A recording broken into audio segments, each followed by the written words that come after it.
అందరికీ నమస్కారం. నేను మీ కొట్టే కావ్య. ఈరోజు మనతో ఉన్నారు సీనియర్ జర్నలిస్ట్ డివిఎస్ గారు. సార్ నమస్తే సార్. నమస్తే అమ్మా. Sir, AP deputy CM Janasena party అధినేత పవన్ కళ్యాణ్ గారు ఇటీవల రాజుల పర్యటనకు వెళ్ళడము, అక్కడ కొబ్బరి తోటలకు సంబంధించి అవి ఎంతగా విధ్వంసానికి గురయ్యాయి అవన్నీ చూసి ఆయన కొన్ని వ్యాఖ్యలు అయితే చేశారు. ఇప్పుడు ఆ వ్యాఖ్యల పైనే ఇటు తెలంగాణలోను అటు ఏపీలోను తీవ్రమైనటువంటి చర్చలు అయితే దారితీశాయి. సో మొత్తానికైతే తెలంగాణలో ఉన్నటువంటి కాంగ్రెస్ నేతలందరూ కూడా ఎమ్మెల్సీలు, మినిస్టర్లు, బీఆర్ఎస్ నేతలు అందరూ కూడా పవన్ కళ్యాణ్ గారు క్షమాపణ చెప్పాల్సిందే, లేకపోతే ఈ రాష్ట్రంలో ఉండే అర్హత లేదు, ఆయన సినిమాలు కూడా మేము ఆడనివ్వము అని చెప్పని తెలంగాణ నేతలు అయితే అంటూ ఉన్నారు. నిజంగా ఆయన ఎలాంటి మాటలు మాట్లాడారు, వాటిని ఇప్పుడు ఎలాంటి అర్థాలు దారితీస్తున్నాయి, వీటి యొక్క పరిణామం తెలంగాణ యొక్క లోపల బాడీ ఎలక్షన్స్ లో ఎలా ఉండబోతుంది, దీని మీద మీ సమాధానం ఇస్తుంది. పవన్ కళ్యాణ్ వ్యాఖ్యలని వక్రీకరిస్తున్నారు. అతను అసలు ఆయన ఏమన్నారు? ఇప్పుడు డిప్యూటీ సీఎం పవన్ కళ్యాణ్ ఆయన తన ఆవేదన ఆ వ్యాఖ్యలలో బయటపడింది. అంతే తప్ప తెలంగాణ హృదయాలను ఏదో గాయపరచాలనో అక్కడ ప్రజలను ఏదో నొప్పించాలనో కాదు. అంటే తెలంగాణ దిష్టి కోనసీమ కొబ్బరికి తగిలిందా? కొబ్బరి అంతా మాడిపోయి ఏంటి అక్కడ కళ్ళ ముందు మరి కొబ్బరి చెట్టుని పెద్ద కొడుకుగా ఫీల్ అవుతారు. కూటమి ప్రభుత్వాన్ని కూడా అలాగే మీరు పెద్ద కొడుకుగా మీరు తీసుకోవాలి, కూటమి ప్రభుత్వానికి మద్దతు ఇవ్వాలి అని అంటూనే ఆయన ఏంటి కొబ్బరి చెట్లు ఆ విధ్వంసం, మరి లక్షల కొబ్బరి చెట్లు మాడిపోవటం, అదంతా ఆ ఏరియా అంతా చూసి ఆవేదనతో ఏదో దిష్టి తగిలింది అని అంటూ చమత్కరించాడు. ఏది కాకపోతే ఆ సెటైర్, ఆ చమత్కారం వీళ్ళకి కొంచెం గాయపడ్డట్టున్నారు. ఆయన అదే పాయింట్. గతంలో ఎప్పుడు కూడా పేడ బిర్యానీ అనే అనలేదు కదా. ఇప్పుడు ఆ రోజు కేసీఆర్ మాటలు ఇక్కడేంటి ఆంధ్రులను ఎలా నొప్పించాయి.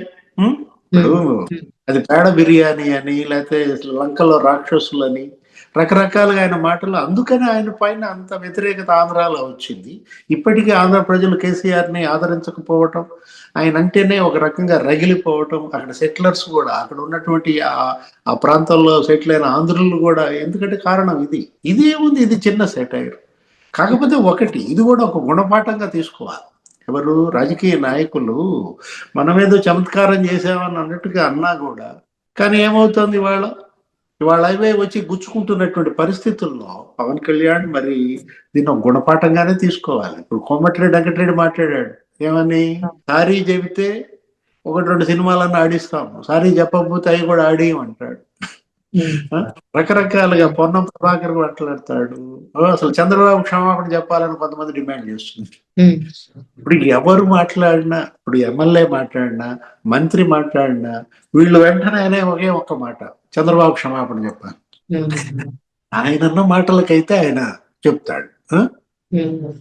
ఇప్పుడు మొన్న చూసాం మనం, ఆయన ఎవరు, అక్కడ టీటీడీ బోర్డు సభ్యుడు, అక్కడ ఎమ్మెల్యే రాజు, ఎంఎస్ రాజు మాటలు, తను ఏమన్నాడు, అంబేద్కర్ రాజ్యాంగం దాని గురించి ఏదో మాట్లాడుతూ, ఇప్పుడు బైబిల్ కన్నా రాజ్యాంగమే మిన్న అన్నట్టుగా ఆయన మాటలు, వెంటనే బైబిల్ తగ్గించాడు, అతను కించపరిచాడు, క్రిస్టియన్ల హృదయాలు గాయపరిచాడు అంటే ఆయన బిగిన్ చేశారు.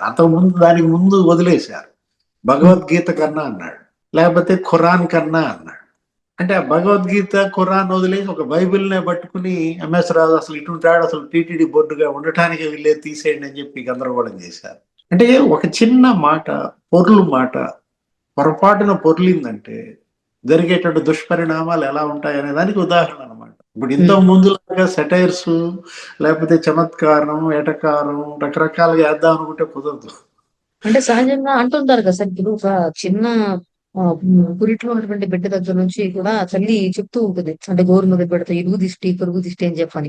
ఇప్పుడు దీన్ని నిజంగా యావత్ ప్రజలందరూ కూడా ఒక గుణపాఠంగా తీసుకోవచ్చు, అంటే ఇక నుంచి ఇలాంటివి కూడా ప్రస్తావించకూడదని. ప్రజలకి ఏముందిలే గానీ ప్రజలు అవసరం లేదు, ప్రజలు ఎందుకు తీసుకుంటారు ఇట్లాంటి వాటిని. అంటే అక్కడ తెలంగాణ వాళ్ళు జోకులు వేసుకుంటారు, ఇక్కడ ఆంధ్ర వాళ్ళు జోకులు వేసుకుంటారు. రాజకీయ నాయకులు జాగ్రత్తగా ఉండాలి, వ్యాపారస్తులు జాగ్రత్తగా ఉండాలి. ఇప్పుడు ఈ సినిమాల నుంచి రాజకీయాల్లో వచ్చిన వాళ్ళు మరింత జాగ్రత్తగా ఉండాలి. ఎందుకంటే ఇవాళ పవన్ కళ్యాణ్ సినిమాలు ఆడినాం అంటున్నారంటే, ఇది మెగా ఫ్యామిలీని టార్గెట్ చేసేటట్టుగా మొత్తం వాళ్ళ వారసులు ఇంకా బోల్డ్ మంది ఉన్నారు సినిమాల్లో.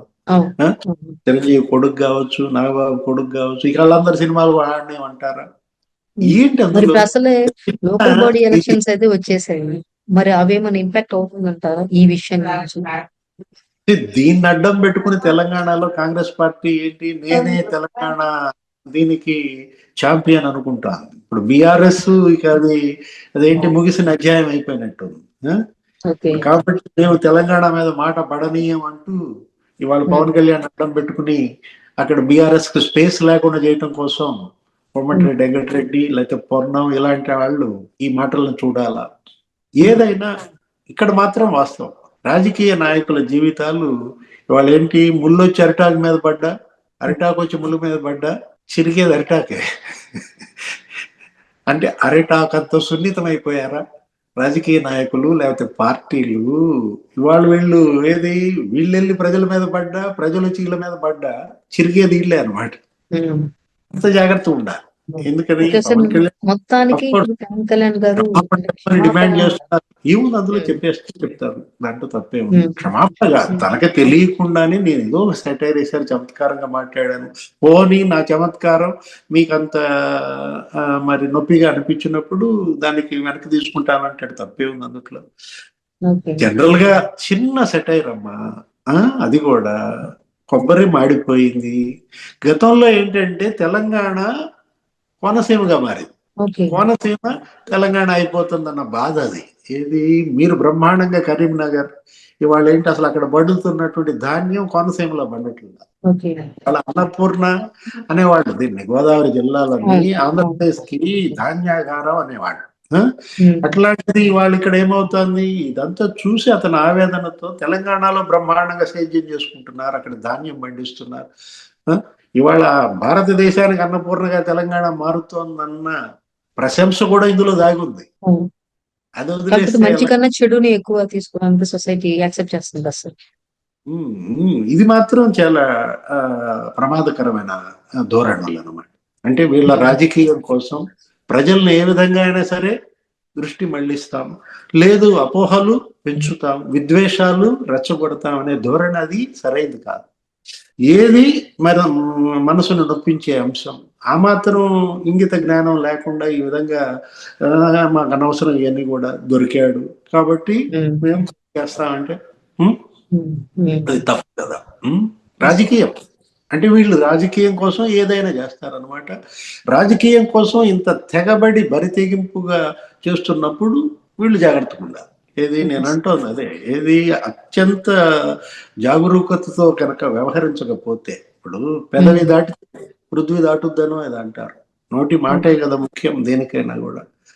అందుట్లో వీళ్ళు ఎవరు, ఈ రాజకీయ పార్టీల నాయకులు లేకపోతే ఎమ్మెల్యేలు మంత్రులు ప్రతి మాట జాగ్రత్తగా వాడాల్సిందే. మనం చూసాం, అతను ఎవరో ఒక ఆయన, ఒక ఎమ్మెల్యే, కళ్యాణ దుర్గమా ఎక్కడ అనంతపురంలో ఒక ఎమ్మెల్యే, సిటీ ఎమ్మెల్యే అనుకుంటాను, జూనియర్ ఎన్టీఆర్ విషయంలో ఏదో ఒక మాట పెద్ద చండాలం అయిపోయింది ఆ రోజు.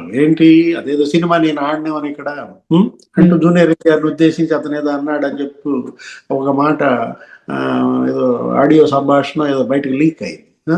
అది ఎక్కడ దాకా వెళ్ళింది, లేనిపోయిన శిరోభారం కదా. చంద్రబాబు దగ్గరికి వెళ్ళి మళ్ళీ సారీ చెప్పుకుని ఆయన వాళ్ళని మందలించి ఇవన్నీ అవసరమా? ఇప్పుడు కొలిక్పూడి శ్రీనివాసరావు ఉదంతం, అనేక మంది వాళ్ళు ఏదో ఉంది కదా అని చెప్పి నీ ఇష్టం వచ్చినట్టు నేను పోస్ట్ పెట్టేస్తాను. ఇప్పుడు అక్కడ మనం చూసాం ఎంపీ వర్సెస్ ఎమ్మెల్యే కేసునేని చిన్న కొలికిపూడి ఉదంతాలు. ఇప్పుడు మీ అంతా మీరు స్వయంకృత అపరాధాలు కొన్ని మీరే ఇప్పుడు నెలకు పోయేదాన్ని నెత్తిన రాసుకున్నట్టే. ఇది ఏంటంటే ఇదంతా కోడిగుడ్డు మీద ఈకల బీకటమా? కోడిగుడ్డు మీద ఈకల బీకటంలో కోమటిరెడ్డి వెంకటరెడ్డి అందరిని మించిపోతున్నాడా? పొన్నం ప్రభాకర్ నేనేమి తక్కువ తిన్న, నేను కూడా బీగుతానంటున్నాడు ఆ వెంట్రుకలు.